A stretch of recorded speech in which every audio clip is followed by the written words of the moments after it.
కొట్టే కదా తల్లి, 2 ఇడ్లీలు ఉంటే ఇప్పించు. ఈ కారపొడిలో నంచుకుని తింటూ వెళ్ళిపోతాను. చిన్న రిక్వెస్ట్ ఏంటంటే, నేను థియేటర్ కాడ నిలబడి రివ్యూ ఇస్తున్నా, అందుకని బయట సౌండ్స్ కానీ చాలా ఎక్కువ ఉన్నాయి. కొంచెం అర్థం చేసుకున్నాను ఆశిస్తున్నాను. Thank you. అది పరిస్థితి అయితే కొంచెం డీసెంట్గా మాట్లాడుకుందాం మూవీ గురించి. Acted by Mahesh Babu and Sreeleela and Meenakshi Chaudhary. Written and directed by Trivikram.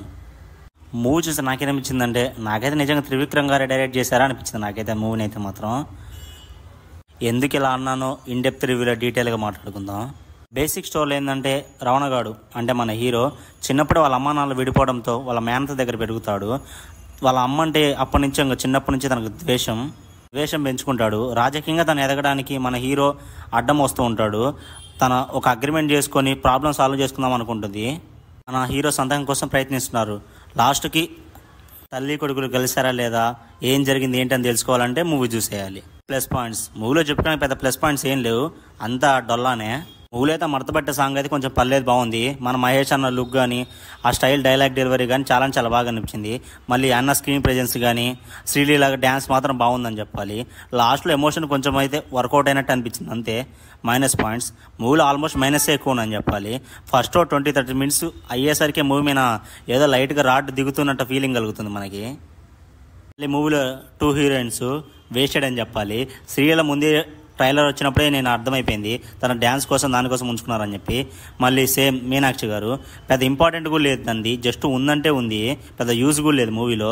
నాకు తెలిసి ఇద్దరు కంటే మూవీలో ఉన్న పేపర్కి ఎక్కువ ఇంపార్టెంట్ ఉందని చెప్పాలి నాకైతే మాకు తెలిసినంత వరకు. మూవీ స్టోరీ లైన్ కూడా పెద్ద డిఫరెంట్ ఏం లేదు. అత్తారింటి దారిలో అత్తని తీసుకురావడం, దీంట్లో అమ్మని తీసుకురావడం, అంతే, పెద్ద డిఫరెంట్ కూడా ఏం లేదని చెప్పాలి. మూవీ ఎగ్జిక్యూషన్ కానీ, స్క్రీన్ ప్లే కానీ, డైరెక్షన్ కానీ ఏమంత బాగాలేదని చెప్పాలి. కెమెరా షాట్లు కూడా ఏమంత బాగాలేదు. ఫస్ట్లో ఎందుకు అలా వస్తుంది, మళ్ళీ సీన్ కూడా సింక్ కూడా అనిపించలేదు నాకైతే మాత్రం. ఆల్మోస్ట్ డైలాగులు చాలా వీక్గా ఉన్నాయని చెప్పాలి. మళ్ళీ మూవీలో కొన్ని యాక్టర్స్ ఉన్నాయి, అసలు ఎందుకు ఉన్నాయో కూడా అర్థం కాలేదు. స్టోరీలో అయితే మాత్రం ఎందుకు వస్తుంటే ఎందుకు పోతున్నా కూడా అర్థం కాలేదు నాకైతే మూవీలో.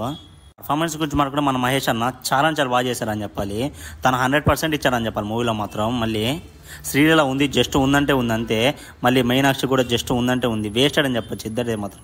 ప్రకాష్ రాజ్ గారు తన రోల్ తగ్గట్టు బాగానే చేస్తారు. మళ్ళీ రమ్యకృష్ణ గారు ఉన్నారు, తన క్యారెక్టర్ అయితే చాలా బాగానే వచ్చింది. అందరికంటే 20% బాగానే చేసిందని చెప్పాలి మూవీలో మాత్రం. మళ్ళీ మిగతా చాలా క్యారెక్టర్స్ ఉన్నాయి, పెద్ద ఇంపార్టెంటే లేదు, జస్ట్ ఉన్నాయంటే ఉన్నాయని చెప్పాలి. నిజంగా అయితే చెప్పాలంటే త్రివిక్రమ్ మార్క్ అయితే అస్సలు కనిపించలేదు మూవీలో మాత్రం అయితే మాత్రం. కలిసి మహేష్ అన్న ఎందుకు ఇలా మూవీకి ఓకే చెప్పాలి నాకైతే అర్థం కాలేదు. మేబీ రాజమౌళి గారి మూవీకి అయితే చాలా టైం ఉంటుంది కదా, అప్పుడు ఏదో మూవీ వేసేస్తే బాగుంటుందేమని చెప్పి ఫ్యాన్స్ కోసం చేసినట్టు అనిపించింది. బీజన్ తమన్నా అయితే మాత్రం మూవీలో కనీసం 20% కూడా బాగా వేయలేదు అనిపించింది. మూవీలో అయితే మాత్రం హ్యాండ్ ఇచ్చేసాడు అని చెప్పాలి, చేతులు ఎత్తేసాడు తమన్నా అయితే మాత్రం మూవీలో. Cinematography, production values okay. ఓవరాల్గా మూవీ గురించి ఒక చెప్పాలంటే మాత్రం సంక్రాంతి మాత్రం రాడ్ అయితే ఫిక్స్ అయిపోయింది, ఇబ్బంది ఏం లేదు. రాడ్ కావాలంటే ఖచ్చితంగా చూసేయండి మూవీ. ఈ మూవీ నేచర్ రేటింగ్ 2.25/5. ఈ రివ్యూ నచ్చితే like and share and subscribe. Amigo reviews. Thank you and జై హింద్.